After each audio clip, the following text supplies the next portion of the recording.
Hey guys, it's Sam with 2M's and welcome to this MYXclusive interview. As you guys can see, I have a very special guest here with me. He is an incredibly talented Filipino-American singer-songwriter, and you might have known him from American Idol Season 18, but today he's actually here to talk about how he's been, the release of his debut EP entitled Beautiful Ramblings of a Restless Mind, and so much more. Everyone, please welcome Francisco Martin. Woo!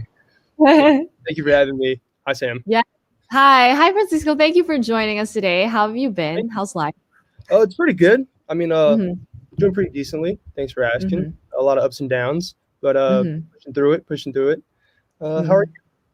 Oh, I'm good. Thank you so much for asking. I always get caught off guard when people ask me how I'm doing, but thank you for asking. I'm doing well too. I know the world's a little bit crazy, like I said a while ago. Like I totally agree. There's ups and downs and everything that's been, a little bit crazy, like I said. But what have you been doing to like kind of deal with everything that's been going on right now? I mean, at the start, like start of the pandemic, I guess I was so eager to just move to LA. And I was in Vegas making music, and every day I was just making music, just making demos. And my main goal of 2020 was to move to LA. So I was busy with that and releasing my first single in October. So like it was like the start of the pandemic or the start of my career, which is like kind of like it's a weird thing. And then then I moved to LA, and I'm here now. I'm currently in LA now. And I'm just been doing the same exact thing, just working on music every day. Yeah. And occasionally going on the couch and binging a Netflix show and eating a lot of food. Seems normal. I feel like even on our side of the world, it's a normal thing to do, sitting on the couch binging some Netflix show. But I think I do it too much, though. I think I do it way too much. Oh, no, I feel like it's normal nowadays. Okay. Yeah, nowadays it is. I mean, like, usually I was like, I had plans for myself. I was going to work out. I was going to eat healthier. And it only lasted for like a month. And then now I'm just straight to the couch. No, I totally right there with you. It's okay. I'm like that too. Like I have days like I plan all of these things, but like you watch one too many episodes of something and you're like, oh, well, I've been really better luck next time. Yeah, I've been really hooked on this. I mean, like, I try not to get into shows, but then when I watch a show, I'm like, this is so freaking good. So okay. I really, it's atypical right now, the show. Oh, yeah, that is a good show. I haven't finished it. Like, I started it, but I haven't finished it yet. But on our side of the world, K-drama, like Korean dramas are like huge. So that's basically what we're watching. Yeah, so if you haven't tried it, maybe that's something you can binge to. It's pretty good too, if I might suggest. Yeah. If you want something new to watch, but that's cool. I mean, at least, even though we're like so far from each other, it's kind of the same thing. We've been up to the same kind of things, but aside from music, of course, I mean, I'm not an artist, but you talked about creating music too. So how's that been for you? Like also moving, that's a lot. You've been up to a lot moving despite everything that's been happening. So how are you kind of balancing everything that's been going on? Honestly, I'm not. At least you're honest. I mean, like it was a huge change, and like with all that change, like a lot of like moving to a new city, being by myself for the first time, like having like a real job, like that's not a job because it doesn't feel like a job. It started to get really lonely because of the pandemic. Like LA was like closed off, and I couldn't really do anything, hang out with people, couldn't get to know people because like nobody was out like the first few months. So it was really lonely. Still is kind of lonely sometimes, but I'm working through that, and as long as I got I had my studio set up here in my bedroom, and this is like my safe haven, I guess, and I chill here and like hang out here most of the time. and create records. But now that things are opening up now, I'm planning on working with other collaborators on like other songs and new songs, I mean, on future releases. Ooh, my gosh, I can imagine like everything that's just going on, like you said, like moving and during this time, and then like not like, being able to see a lot of people, and then like surrounding yourself also with like music. I can imagine like all of the thoughts that were going through your mind during that time, especially at this time in your life. I mean, you're still, you still have a lot of things that you want to do, I'm sure. I So know. excited to do. Yeah, for sure, for sure. But this is like a so much right now, and I'm 20 years old, and I want to do so much, like in 1 year, and like it all starts with me just getting my butt off. I know, exactly. That's where it starts. I feel like 24 hours in a day isn't even enough. You know what I mean? Like you want to do so many things, but I mean that's the beauty of being in your 20s. Like you still have a lot of time. Hopefully, right? I mean that's what we all hope for. So exactly. I mean. Yeah, at least, you've been doing a lot of stuff like music, but since it is your first time here on Mix, obviously we would love to get to know you even more. And I did mention you're a Filipino American. So what was that like? Like, were you surrounded by a lot of Filipino culture growing up? Yeah, I mean, like my parents are from the Philippines. I'm forgetting. I'm not remembering where they're from. I think my mom's from Manila. My dad's from. He's gonna kill me for this. He told me this got too. This. I was ready for this, and I was like, they're gonna ask probably where you guys are from. Can you guys send me some answers? And they texted me, and I didn't remember, so I feel really bad. I think it's Bayongbong, but it's not. I don't know. It might be wrong, and he might get mad at me. But yeah. So I grew up. Anyways, I just went on a tangent. But anyways, I grew up around my parents and like obviously my extended family, and like like growing up with like the food and all that. My dad's like a huge cook. He's like an all around guy. Handyman, cook, like a musician. He's the one who taught me the ropes around like music, like brought me the idea of music, and like bought me my first drum set. That was my first instrument. And my mom would always have like, I think the teleseries on growing up as a kid. I love that. My sister would watch it with her, and I'd be like, "What are you guys watching?" And she was like, "Oh, we're watching the Filipino channel, and it's just like I think it's like drama series, right? Like it's like the K-pop, the Korean drama series. Yeah. It's like teleseries. That's what we call them. Yeah. Yeah, teleseries. And so the food was great. My dad would always cook us food every day, and like now I'm over here in LA cooking adobo for everybody. Ooh. I love that. Adobo, like I feel like that's so good. And it's so easy. It's so easy to cook. Yeah. Oh well, at least you can cook it. I don't know how to cook it, but it is pretty easy to cook. Like it's just very minimal ingredients, so that's really cool that you're still able to kind of. Go ahead. Sorry, I like my adobo when it's like when there's no soup. Me too. Oh my god, we are so same. I hate when there's like a bunch of soup in it. I like it when it's like burnt, a little dry. Dried, yeah. Everybody makes fun of me for it. Like my cousin makes fun of me for it. But like it's kind of the best, No, oh my god, I totally agree with you. I mean, like people have their preferences when they eat adobo. There are like so many different kinds, but I prefer the dry kind too. So it's okay. What kind of meat do you eat with adobo? I like I like pork in my adobo. Like or your chicken. Chicken breast without any bones. Oh. No bones. Yeah, it's a little healthy. I dig that. So I love this. I love that we're talking about adobo. Like I love that we're being on about adobo. I eat it all the flipping time. But oh my god, I love that. I love that you're still keeping home a little bit close to you too. Yeah, it reminds me of my dad, like and like home cooked meals. Like it reminds me of home, and like whenever I feel homesick, like I'll like cook adobo. And like I'll have friends over who've never had adobo before, and I'd be like, "Have you ever had adobo?" And they're like, "No." And I'm like, "Dude, you got to try this." But so, and they like it. I put everybody on. Yeah, everybody likes it. Yeah, I don't. I feel like. Sorry, my bad. Go ahead. Like I cooked it for a friend, and then like after we ate it, it was like 7 p.m. He was like, "So what else are we eating for dinner?" And I was like, "Really?" But that was the only time I got like a stupid comment. But maybe he liked it so much that he wanted more, so that he was like, "Oh my god, I was like, Like what else are you eating? There's a Five Guys around the corner. You want to walk over there?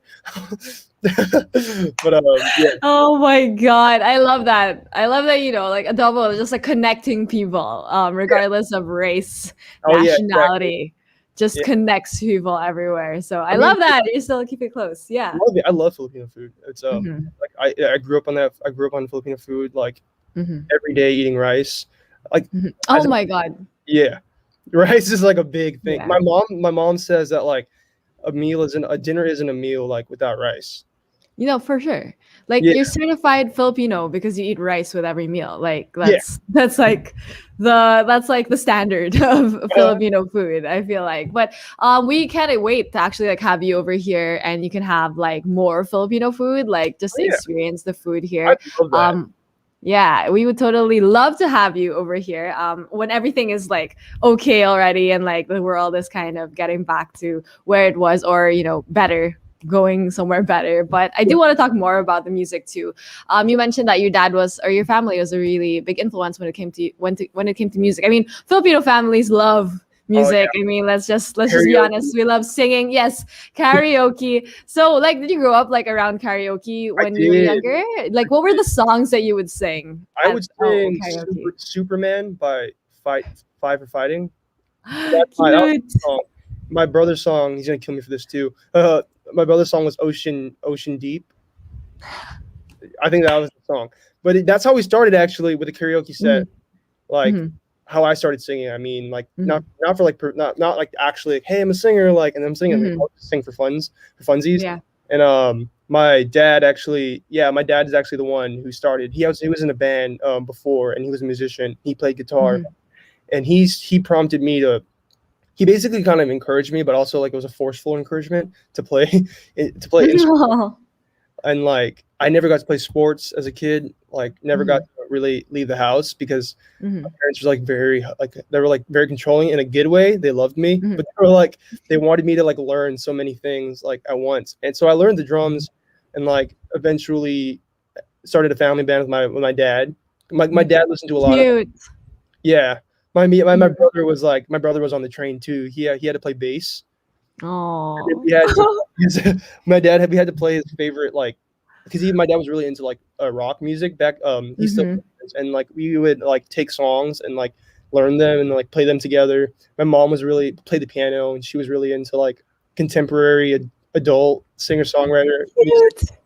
and they both Mhm. love like all kinds of music, and like I don't know they'll listen to anything, and they obviously listen to a lot of like OPM songs too. Mhm, mhm, mhm. I remember my dad like going to the East Bay, like he would always play like Pink Floyd, like Dire Straits, like he was all up in that. So yeah, we started a Yeah. family band, and that was basically the start of everything. Like I Mhm. joined after that, I joined my own band, and my dad was the manager for it, and then another band, and then I ended up doing like I was in a cover Mhm. band every weekend, Mhm. like playing at different like bars and grills around San Francisco. Yeah. But yeah, Mhm. that's how it's kind of Wow. started.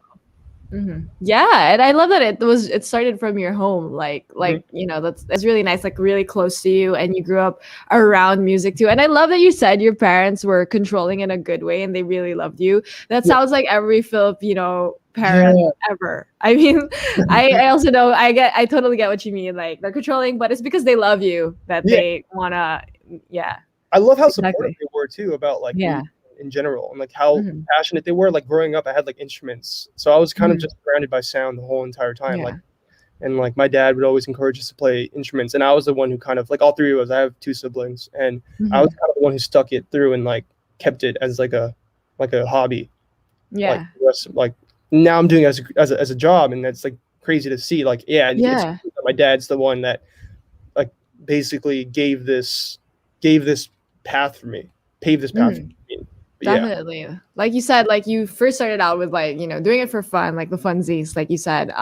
But what both became the switch that kind of made you realize like, oh, this is really something that I can like actually do with my life. um, I I didn't realize it until like 2020. I feel like because Mhm. Wow. yeah, I was kind of still doing music. Like I was posting stuff Yeah. on SoundCloud when SoundCloud was really big Mhm. back in the day, and I was like in high school, in college, I would kind of just make covers, not really do originals. Mhm. And I Mhm. guess it all started to kind of like peak when I was on the show, and then I Yeah. got really inspired to make my own music and like write my own music, and was surrounded by other musicians, different walks of life, got me really inspired to just do my own thing. And that's when I started progressing into the show. I was like, oh shit, this is like, sorry, I cuss, It's but okay. No problem. That's fine. like, oh damn, like this is crazy. Like I think I can make this career. And then like I got super excited and motivated to work post Idol, and like just got to work and got signed. It's great. So wow, I love that. So yeah, and now I wouldn't trade it for the world. I wouldn't be doing anything else. Yeah, I love that, you kind of went into the competition too. Kind of just like, I can imagine like, really shooting your shot too. And then after that, you realize that, oh, like this is really something. Kind of. I came to the show like not really wanting to do the show, because my parents are the ones who encouraged me to do it. And like I remember being super stubborn. I was going through something at the time, and like didn't want to do it because I was just super not in the right headspace. And my mom was like, just do it, like, or else like you're gonna let us down. Some shit. Some type of stuff like that. And I was like, that's a huge burden to put on me. Thanks a lot. And like or I just auditioned, and I was like, you know what, I'm just gonna go, but I'm only gonna go because I don't want to make them like feel like it's a burden. Like it's a burden on me. So then I went, and I didn't practice any of my songs, and I just kind of just shot up from there. And I was like, it's kind of working out. Like I think I should just keep doing it, And then so then that's what I'm saying. I never really like went into the competition like wanting to win, or like wanting to do, or even expected to have a career after this. I kind of just did it because my parents were kind of encouraging me to do it.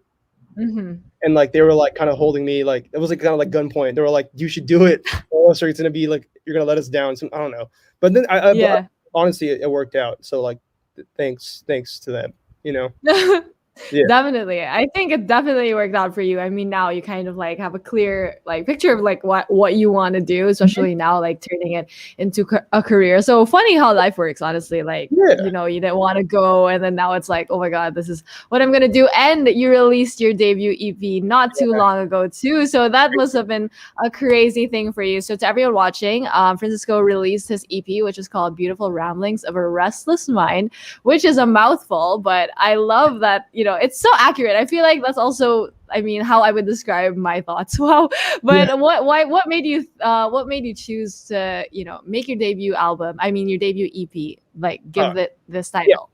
The title? So I like basically stole it kind of from like I was in San Francisco with my manager, and like we were walking inside, and then like we saw this journal, and it was like creative ramblings of a beautiful mind, or restless mind, beautiful mind, I think.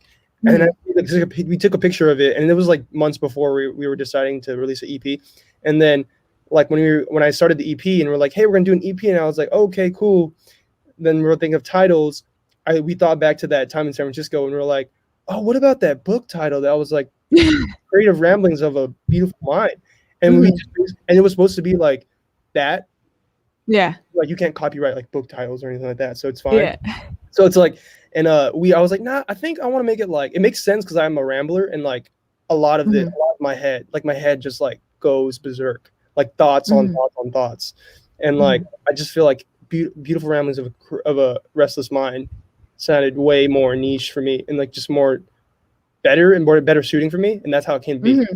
Yeah. That's kind of wow. I love it's very personal to you. Like it really describes like the kind of like how you are. Like you said, like you like to ramble a lot, and I mean that's always like I feel like that's a good thing. Like you're really getting your thoughts out there, and I think this is also a great way for you to get your thoughts out there through your music too. So can you tell us more about the EP and like the kind of themes and inspirations that you built on for this EP? Sure. I mean, like a lot of it comes from like personal experiences. A lot of the songs too are older. Like there were songs that I wrote like a year and a half ago. Like even songs while I was on the show, like Swollen, when Angel, and Lover, were when I was during the show. That's when I wrote it. And a lot of them stem from like personal experiences. Like like I hang out with a girl, and then like she like kind of like messed me up or something like that. And then like I don't know. Like I think of it as diary entries, and I feel like the themes of like the EP are kind of like touching on like love, loss and like heartbreak, and like I feel like nowadays it's so easy to write about heartbreak, and like that's all I was writing about like that whole entire time. And then like I didn't have any songs that were like, oh, like this is about love, like, you know, Ed Sheeran like can write about love like it's nothing.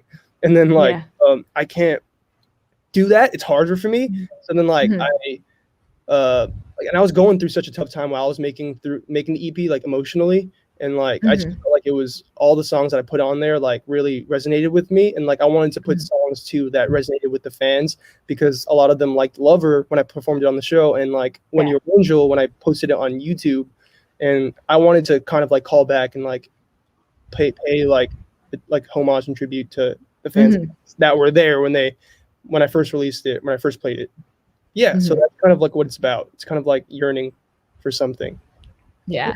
And I feel like, you know, the whole yearning thing, I feel like now, especially with everything that's going on, I feel like it's a feeling that a lot of people have also experienced in like the last year or two, like the yearning and all of that loss and like heartbreak, and like also like learning from all of that. So I think like it's very relevant to like what a lot of people are feeling nowadays. Yeah, for sure. But go ahead. Sorry, I feel like a lot of people do yearn. I mean, like especially with the pandemic, and like I'm not a socialite, like I'm not a huge social person at all. And, like it would take me time to be comfortable to talk to someone. Way. I mean, like I'm a friendly person. I can talk to anybody, but like, I feel like if I'm surrounded by groups of people, or if I have to meet somebody new and like it's a new scene for me or a new environment, new atmosphere, like I get really nervous, and like I have to break the ice in order for me to be like comfortable in the situation. And like in this pandemic, it was really hard, like moving to LA, moving to a new place, trying to make friends, like having friends over here already, but like you couldn't see them because they were locked up in their house and I was locked up in mine. So it was very hard. But now that things are opening up, I'm way more happier in a way. It's easier to hang out with friends now, like like now that the vaccination's out and all that stuff. But yeah. For sure. I mean, like in the past year, it was really hard to see a lot of people, even family, right? So a lot of yearning, definitely. People felt a lot of yearning throughout the year. I mean, throughout the year, throughout the year, especially 2020. I mean, it was a lot too. But at least, you know, you're able to channel all of that energy and all of that like feeling into music. So what was it like working on your EP? Because like this is your debut EP, like after the show and everything, and like putting all of these songs out. So what was it like working on that? It was like, honestly, like the whole entire like idea of an EP just came out of nowhere. Like, I think I was like set on like releasing singles, and like I would stress myself out because I was like, I don't know like what would go next after Swollen or after Wild Girl, because I'm like kind of nervous that it won't as well as like the other one, and I'm like I can't choose between just one song. And then like my team actually finally decided on doing like an EP, and I was like, oh, okay. And they were like, can you deliver it and like let us know if you can do it? And I was like, cool. And then I finished it in like 2 weeks. So what? Yeah, I stayed in here in my studio and didn't leave, and like basically kind of just worked every day and every night. Not every night though. Like I get complaints from neighbors in the apartment complex, so it's really hard to. But I finished it in like 2 weeks. It wasn't hard for me because I knew the songs, and like I knew what I wanted to be on the songs. I knew what I wanted. I had a vision. I knew what I wanted it to sound like. But it was it's still weird saying that I have an EP out, and like I haven't even been in a year. It hasn't been a year since I've gotten signed, you know, and it's just crazy. But I'm excited. It's a next step to my career and all that. And I'm really excited to release some more stuff. You know, there's a first for everything, and I feel like it's always exciting, but for me it was really like didn't feel real. Yeah, no, I totally get what you mean, because you mentioned a while ago that, you know, your career started like during the pandemic, so that was a lot to deal with too, and then having to like and releasing your EP, which is also like a major move throughout your career. Yeah, it's a lot. It's a lot to deal with. Like when I first like sorry, I'm gonna go like digress, but when the pandemic first started and I first got signed, like it was so weird. Like I was like when I was thinking of artists like and like musicians, I was thinking of tours and like people like fan connections in person and like doing in person. doing sessions and writing sessions, producing sessions in person, and I had like none of that, and I was like it was like Zoom calls for days for the first few couple months, and then like I didn't really know how to navigate through that because it was so different, and I like got so used to doing that like I didn't get to feel how it really felt to be a musician. Now, like, even though I'm a musician, and now the EP's out, and like we're like trying to work up tours and like live streams and all that, like, you know, like things that are like we can maneuver our way through this pandemic, like to get the music out and to play it live, you know, and like it's just weird. Like I had the EP out, and and like I can't play it in front of anybody, which is kind of like super weird for me.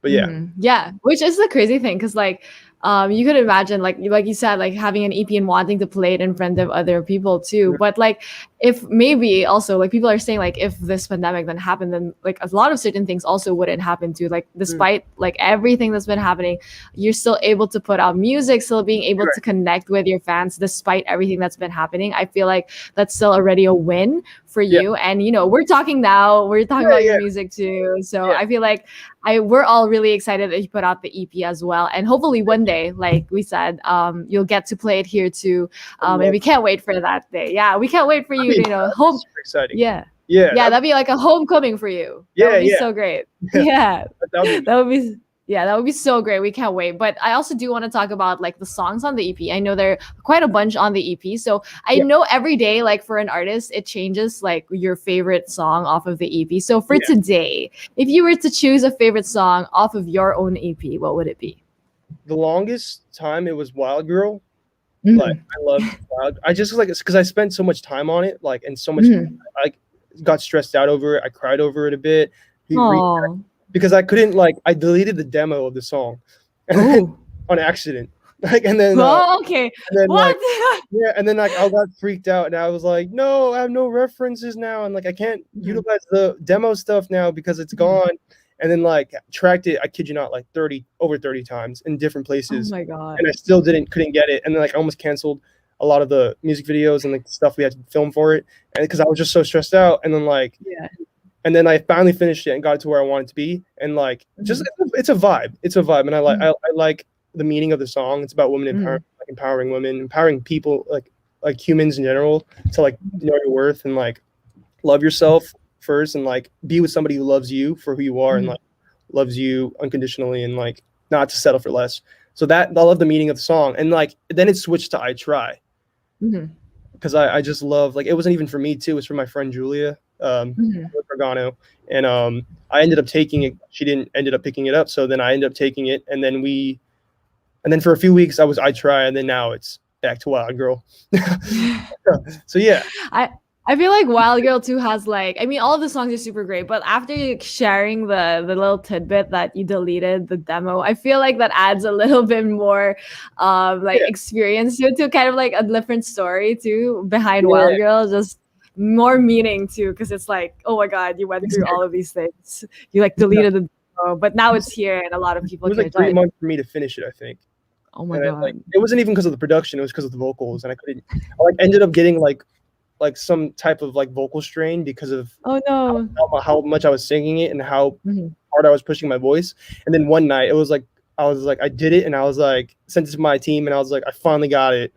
And then and then like now it's out, and now I'm like happy that it's out, and like happy that people are listening to it. And there's more to come like that. There's probably, I anticipate more things happening like that, where I delete demos because I'm such an organized person. But I mean, life has a way of playing itself out. Even if you delete demos, I feel like you'll find a way to get it together. Like Wild Girl, I mean, you deleted it. That's living proof that you can really get it together despite all those experiences. But how does it feel for you, like, to have your debut EP released, and like people from my side of the world, like the Philippines, can hear it and like listen to your music? It feels great. I mean, like, the Philippines is one of the biggest music consumers, and like I love how we all love music, and like they're actually one of my top countries on like of listening to my music. So I'm like kind of like really grateful for that. You know, it's like I love when like I'm not just set in one place and like everybody can listen, and like can relate, you know, and like whether or not they dig the music or not, or like they don't listen to that type of music, you know, it's like it's great to put myself out there and like have people listen. You know, it's a grateful feeling. It's a lot of gratitude there. Sure. For sure. I mean, that's crazy to be able to touch people with your music, even if you've never met them, never seen them, like just have them. It was weird. I mean, like when I released Swollen, like a bunch of people doing covers, and like I was like, damn, like, I never had somebody do a cover for my song, and that's like the first. It was just like so not real. It didn't feel real at first, and then it kept happening, and I was like, I just remember when I was in my bedroom, like creating this song, and like not knowing that people would be singing. This is basically the equivalent to me, like me doing a live show and like somebody singing the words back to me, and then like this is like, but people are doing covers and like actually like loving the song, and I'm like, holy crap, this is so cool, but also like never thought that would happen. Yeah, which is crazy because you mentioned you used to be in a cover band, like you know, making covers too, and now people are covering your songs, so it's like and I remember, full circle moment. I remember when I was in the cover band too, and I would sing originals, nobody would pay attention. So it's just like it's a full circle moment. Yeah, and we love to see it. I mean, we love the growth, and we love to see everything that you've been doing in your music. I mean, everyone is so excited too with this EP, and of course, like after talking to you today, I feel like you have so much more planned too, and you're so excited to like get it out there too. So, what else can we expect coming from you, Francisco? Especially now that you know you're really like owning your music too and putting it out there. Thank you. I mean, I obviously more new music coming out, possibly some new shows, new live streams.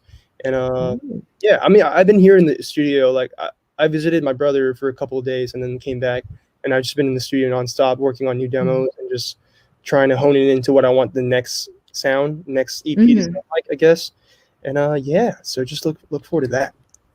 Ooh, I'm sure a lot of people are excited for that too. But for now, we're going to savor obviously beautiful ramblings of a restless mind. I feel like these are all the feelings that we feel, especially recently with everything that's been going on. But before I do let you go, Francisco, do you have a message to all of your Filipino fans and everyone who's been listening to your music? Yeah, I mean, thank you guys so much for supporting me and like being a huge support system, and like even on and off like the show, and like being just super, like I'm grateful. I'm like honestly grateful for everybody who supports me, and like I'm like, you want to support me? What? And then like it's just crazy to see it unfold, and like I'm really grateful for everybody in the Philippines and everybody who just listens to my music, you know, and like it's a grateful feeling, and I just can't believe I'm still doing it. Oh, I love that. You're so down to earth despite everything. Like, you know, being on the show and now like releasing your music, it's still kind of like a surreal moment for you. And we love to see it. And we can't wait to have you over on our side of the world in the Philippines for your homecoming, whenever that will be. Yeah, it's gonna be a lot of fun. I mean, you can already count on all the Filipinos singing back to you. You already know that. Yeah, you already know that. And perfect pitch too. Perfect pitch too. And on time. Yeah. On beat. No tone deaf here. No tone deaf here. Yeah. So we're so excited for that. But thank you so much, Francisco, for joining me today on the show. Yes, we're so excited to have you. Of course. And of course, everyone who's tuning in, and make sure to listen to Francisco's debut EP. It's called Beautiful Ramblings of a Restless Mind. It's available on multiple digital streaming platforms. Make sure to check it out as well. And once again, thank you to everyone who tuned in. And thank you, Francisco Martin, for joining me today. Bye, guys.